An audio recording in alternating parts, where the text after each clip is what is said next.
The conquest of Ascalon by Nur ad-Din, Zangi, and Saladin in the 12th century. The Crusader states dotted the eastern Mediterranean, established by Christian forces during the First Crusade 1096 to 1099. One of the most important of these Crusader states was the Kingdom of Jerusalem, which controlled vast areas of the Holy Land, including the coastal city of Ascalon, known in Arabic as Asqalan. This city, strategically located along the coast, was a key point for Crusader control and a major threat to Muslim lands in Egypt and Syria. However, the Crusaders' hold on Jerusalem and its surrounding areas was under increasing pressure from Muslim rulers, notably the Zangi dynasty, led by Nur ad-Din, Zangi, and his successor, Saladin. Both leaders were committed to pushing back the Crusaders and reclaiming Muslim lands. Nur ad-Din Zangi's role. Nur ad-Din Zangi was a powerful and ambitious Muslim ruler who rose to prominence in the mid-12th century. After the death of his father,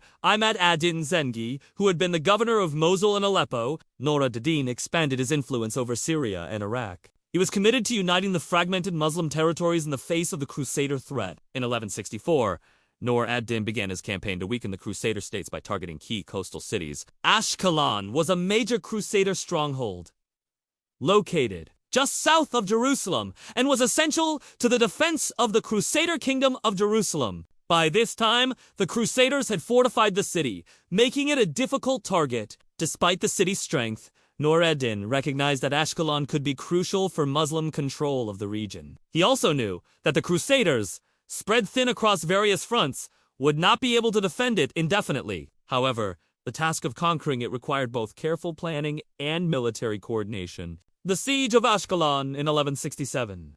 Nur ad-Din made the strategic decision to lay siege to Ascalon. His forces encircled the city, cutting off supplies and reinforcements. Despite this, the Crusader defenders were resilient and resisted fiercely, aided by the fortifications of the city. Although Nur ad-Din made significant progress in weakening the Crusaders' control over the city, it became clear that taking Ascalon would require additional resources. Nur ad-Din was unable to fully complete the siege during this period due to other military concerns in Syria. Nevertheless, the siege served to weaken the Crusader hold over the city and set the stage for future campaigns. Saladin's campaign and the final conquest of Ascalon by the time of Saladin's rise to power in the late 1170s. Nur ad-Din's efforts had opened the door for further Muslim advances against the Crusaders. When Saladin succeeded Nur ad-Din's successor and unified Egypt and Syria under his rule, he took over the campaign against the Crusaders. Saladin was determined to finish what his predecessor had started: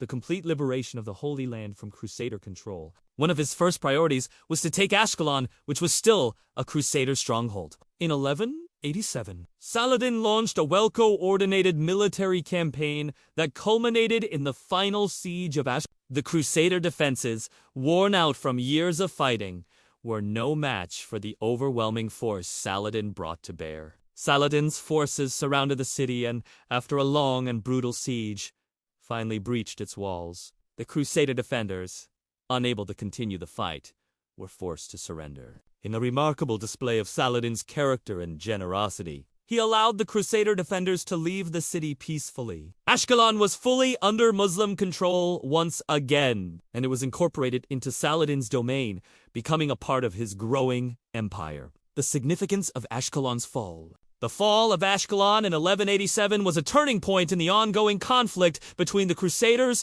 and Muslims. With Ascalon now in Muslim hands, the Crusader kingdom of Jerusalem had lost its vital coastal fortress, making it increasingly difficult for them to supply and reinforce their strongholds. This victory set the stage for Saladin's conquest of Jerusalem later that year, as the weakening of Crusader defenses in the region allowed Saladin to press forward. His military successes would ultimately lead to the recapture of Jerusalem in October 1187, marking the height of his success against the Crusaders. For the Muslims, the capture of Ascalon was an important symbol of victory and unity in the face of the Crusader threat. It was also a key strategic gain, as it gave Saladin control of a major coastal city, important for both defense and trade. Legacy of Saladin and Nur ad-Din. The fall of Ascalon and Saladin's other victories against the Crusaders earned him a lasting place in history. He became a symbol of Muslim resistance and leadership, known not only for his military prowess, but also for his fairness, honor, and compassion. He was widely respected, even by his enemies. As for Nur ad-Din, his efforts to challenge the Crusaders and unite the Muslim world laid the foundation for Saladin's later successes. While he did not live to see the full realization of his goals, his legacy as the man who laid the groundwork for the eventual reconquest of Jerusalem and other Crusader strongholds is undeniable. The Zangid dynasty's role in the Crusades, especially through Nur ad-Din's leadership and Saladin's victories, is considered one of the most significant chapters in the history of the Crusader-Muslim conflicts. In conclusion, the conquest of Ascalon was an important chapter in the larger struggle between the Crusaders and Muslims. It showed the strategic brilliance of both Nur ad-Din Zangi and Saladin, who worked tirelessly to weaken the Crusader presence in the Holy Land. Ascalon's fall was a key event leading to the eventual liberation of Jerusalem in 1187, solidifying Saladin's place in history as one of the greatest military leaders of his time. Would you like to learn more about the Crusades or any other historical topics?